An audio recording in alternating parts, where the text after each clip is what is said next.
How's it going, everybody? C-RadTV back here with another video. So, of course, it's time for another Detroit Lions NFL draft preview. So, in the last draft preview, we took a look at the top day 2 quarterback prospects in rounds 2 and 3 of the 2022 NFL draft.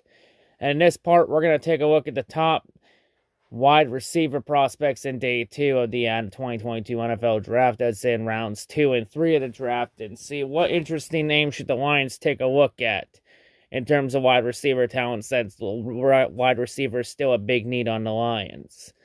So yeah, there's a couple interesting prospects we're going to go over. So yeah, we're going to go over them right now. So let's go.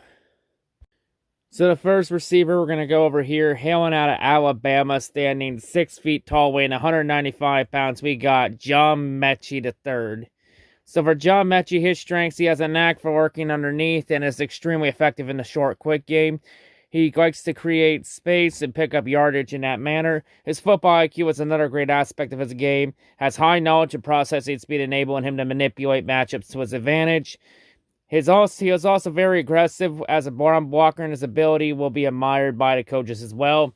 In terms of his weaknesses, though, while he is effective in the quick game, he does have some problems working downfield, which could lead to him projecting better in the slot at the next level. He could also grow a little bit of improvising and adaptation in his route running. Too often he doesn't change his routes to the advantage of the QB, which could hurt his production. You know, it's a minor gripe, though, and a minor nitpick, but yeah. But that one had the best seem to do naturally. He also suffered a torn ACL in December in Alabama's SEC title game, which will more likely cause him to miss a large portion of his rookie season, and maybe all of it, worst case scenario. So that is a bit of a red flag. So whoever gets him, they may have to bench him for a year because of that injury. And could that become a reoccurring theme in the NFL? You know, that's some questions you got to ask for sure. In terms of his NFL comparison, he's been compared to now retired NFL wide receiver and former Detroit Lions wide receiver, Nate Burleson. I mean, if you're being compared to Nate Burleson, you're definitely doing something right. But yeah, John Matchy, he definitely has a lot of potential for sure. You know, more than likely if the Lions take him, they would have to wait till next year to possibly play him, since there's no need to really rush him this year when the Lions aren't going to be that good this year. But yeah, it's definitely going to be a gamble if the Lions take him for sure. He'll definitely more than likely fall to the second round, maybe even the third round because of that injury. We'll have to see how far he drops. But yeah, definitely someone to keep an eye on for sure. So the next player we're going to be looking over here, hailing out of North Dakota State, standing 6'4", weighing 210 pounds, we got Christian Watson. So for Christian's strengths, he has a well-built frame, which impresses scouts with size alone, and Watson makes sure to use it to his advantage as well. Should help his appeal as a red zone target at the next level. He was used in the backfield at times, so should be plenty tough. You know, along with his size, which is true impressive, his speed will also help him contribute as a deep threat early while the rest of his game develops. He was also one of the most talented FCS kick returners, so that could contribute as well early. So yeah, he does offer some special teams versatility too, so you love versatility. He's also been listed as one of those small school studs, so he killed in a small school district. You know, with his rare blend of size and speed, it will make him appealing, and it has a remarkable resume on special teams that will make him even more enticing for a team, so that could raise his value up. So yeah, definitely for sure. In terms of his weaknesses, though, his jump from the FSCS to NFL, it could stall his early success. He will need some work as a route runner. He was often used on simple routes, relying more on his frame than technique or polish, so he has to improve on that, because that will likely won't fly in the NFL. He did miss some time in the playoffs. Some medicals could be something to look out for. So yeah, in terms of his NFL comparison, he's been compared to Tyrell Williams of the Detroit Lions. So definitely a lot of upside for sure and a lot of versatility on special teams. Definitely somebody to consider in the second round for sure at pick 34. So the next receiver we're going to go over here, hailing out of Nevada, standing 6'1", weighing 195 pounds, we got Romeo Davis. So for Romeo's strengths, he's a prototypically built receiver, broad shoulders, long limbs, tapered athletic frame. He's a nuisance route runner, can escape jams at the line with good lateral agility. He coordinates his hands and his feet to slip by cleanly, can get into his route. He uses subtle hesitation, altered gait to keep defenders off balance. He sinks his hips at the stem of the route and explodes laterally to leave defenders guessing and create separation. He's a legitimate deep threat despite his relatively modest straight line speed. He has good vision and lateral agility, can elude at enough speed to turn short plays into long gains. He's doubled as a punt returner for Nevada, so he does offer that versatility too. And he is a durable and he leads by example type, and I think that kind of type is what Dan Campbell wants, leadership like that, being a leader of men. In terms of his weaknesses, though, while he isn't the most natural pass catcher, he double clutches the ball regularly. His hand precision's a work in progress. He catches too many passes with his pinkies closer than his thumbs. He cups the ball and he leaves it exposed for a fraction of a second. The defender's eager to rip the ball free. He plays a lot faster than he may run in workouts. He isn't as physical as frame may suggest. Too often he goes down the first contact. He's established an early rapport with his star QB who trusted that he would make big plays, giving him plenty of opportunities even when he's covered.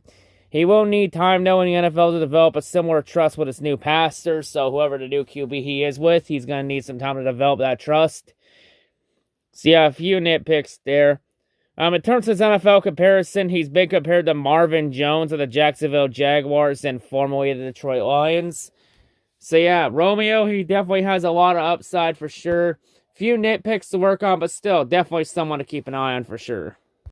And the final receiver, the final player we're going to go over in this video, we have hailing out of Boise State, sitting 6 feet tall, weighing 190 pounds. We got Khalid Shakir.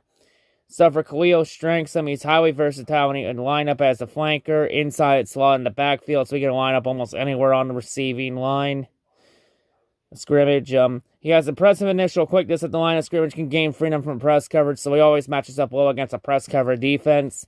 He coordinates his light feet with active, surprisingly strong hands, can swat away defenders, has good agility and acceleration as a route runner, can shake defenders to consistently create separation.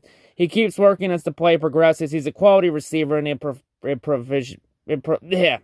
improvisational game, so he can improvise on the fly.